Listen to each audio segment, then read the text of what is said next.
Hello, my name is Triggs, and I'm bringing you a game of Halo 3 Team BRs on Last Resort here. And you may wonder why I'm playing Halo 3 and not Call of Duty Modern Warfare 2 like the rest of the internet. And the main reason why is a friend is borrowing my Call of Duty right now. Otherwise, I probably wouldn't be playing Halo 3. Because this game really pisses me off sometimes, and especially this game, or this match right here. It just had me screaming a lot. And I really didn't scream. That was an over-exaggeration. I think if anyone screams at video games, I should probably go outside and get some fresh air for a little while. But I did get frustrated, and the main reason why was that this game is just chock full of kill stealers. And you may say, oh, come on, they probably deserved it more than you did, or something like that. But this game, I went +5, 18 and 13, if I'm not mistaken. And I normally would never upload that kind of score to YouTube, but the reason I'm doing it is to get a point across, because I had 12 assists this game. And that is way too many for a single player to get in a single game. And probably about 10 of them were just complete kill steals, or something like 7 or 10, so if I do my math right, I get something like 25 kills if I get all the kills that got stolen from me, and that leaves me with like 25, which is a pretty good score. 25 and 13 plus 12, I would probably upload that. Right there, that was one of the first kill steals of the game. I had him one shot, and the guy just comes in and cleans up with the assassination. And they just like that the entire game. And another big thing about Halo 3 that I personally don't like, but a lot of people do like, and this is probably one of the better parts of the game, but it's just how hard it is. You really need to have a team to succeed in Halo 3, a team full of good players. You have 6 people that you could rely on getting 20 kills if they're called upon to do that. Now, you don't want to have 6 people going for 20 kills, you want to have support players too. And I think a lot of game battle teams that I've seen, like not big time game battle teams, just kind of people that are messing around with the game battle circuit, they've all had 5 guys who they said, wow, that guy was really good, he should be on our game battle team. But it's better if you can have a support player on your team than a 20 kill a game player. And right there, a guy with a Spartan laser stole 2 of my kills in a row, and then neglected to help me on the 3rd one, where I died. So I had 2 kills there, and he took them both, and he probably should have helped me not die. Like, if you're gonna steal my kills, steal the 3rd one too. Don't just watch me die. Maybe he was feeling bad. And then the ghost steals that one, and by this time I'm getting really pissed off.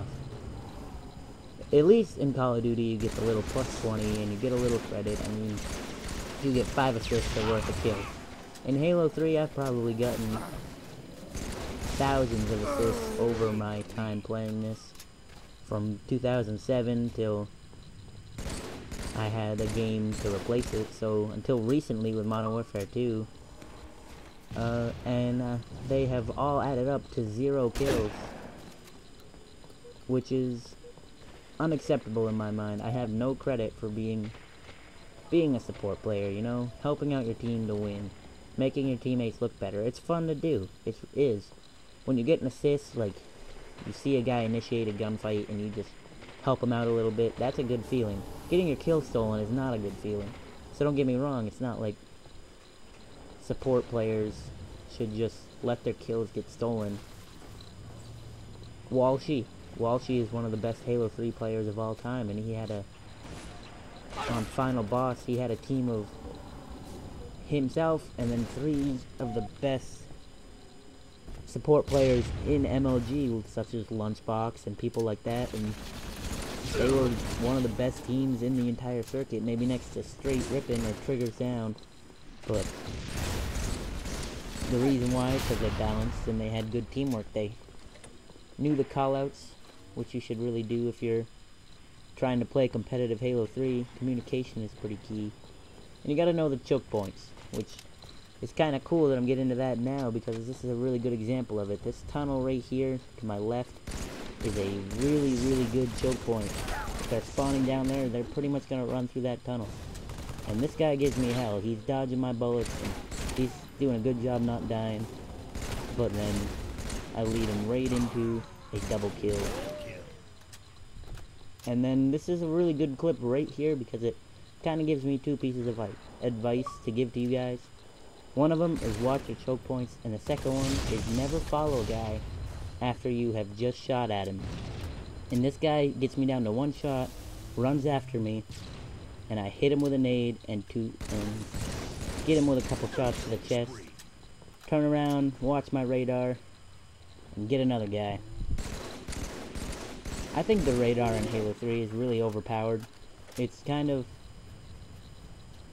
such a advanced piece of technology that it can detect people from over like 50 yards away and they're just by their footsteps, but it can't detect them if they're crouching, which is absolute bullshit. And it pretty much eliminates a huge piece of strategy from Halo 3. Halo 3 really comes down to gunfights. It's, hey, I can hit you in the head more times than you can hit me in the head, and that's why I'm a better player than you. In Call of Duty, it's more maneuvers, like flanks, and you watch the choke points a lot more.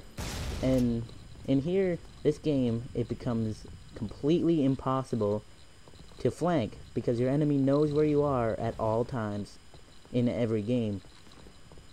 And that kind of takes some of the fun out of it, right? Who doesn't love running around in Call of Duty Modern Warfare 2 with Scavenger Pro, Cold-Blooded, and Ninja Pro, and just being with a silenced weapon and just being that stealthy James Bond guy that, you know, you just feel stealthy, like you can sneak up behind people and you can get that knife. But in this game, if you want to sneak up behind people, you gotta be walking slower than them. And that's just a pain in the ass, to be truthful. And right there, I know it happened a couple seconds ago, but that guy beat me because I missed a headshot by just a couple inches. And that kind of shows you how hard Halo 3 is, and it's a hard game. It's harder than Call of Duty, because you can't flank, and the littlest error and the guy makes you pay. Here I expose my back, I try to lead the guy with a nade, but a perfectly placed grav lift by probably one of my teammates a lot earlier on in the game launches him away from the nade and saves him. Halo 3's guns, like the Needler right there, are just incredibly weird, and some of them overpowered, some of them more underpowered than they should be. Like the Brute Shot, if it's a grenade launcher, I think it should kill you a lot quicker than it does. But that guy who killed me with the Needler pissed me off so much that I knew where the Needler spawn was. I ran up to it, grabbed the Needler, and got myself a kill with it. And that kind of made up for it, because the Noobler, that's what I like to call it. If I didn't explain that, it's because the Needler's so noobish. We call it the Noobler. And right there, that little moment right there, I was kind of out of the pan and into the oven. I dodged the sniper's bullet and got met with a BR right to the face. So, kind of disappointing, but it was a good flank by the guy. So I guess I can kind of take it back. He did flank me, but only because his friend supported him. And that is my favorite thing to do in Halo, what I just did right there. You throw a good, well-placed frag grenade, and then you two-shot him and he's dead. And I switch to the assault rifle and get that guy. And I really prefer the assault rifle close range. The battle rifle is indispensable at long and medium ranges, but if you know where a guy is, which you will because of your radar, and you know you're gonna get close to him, whip out the assault rifle, shoot him a little while, and beat him down. And sadly, because of YouTube's 10-minute video limit, I cannot show you the entirety of this game. It's gonna get shut down like 4 kills short, but I'd like to thank you guys for watching. I hope my tips helped. I hope you guys enjoyed me getting angry at all the kill stealing going on. Or I hope I didn't let you guys down because I'm such a downer. But have a good day, guys. I'm Triggs.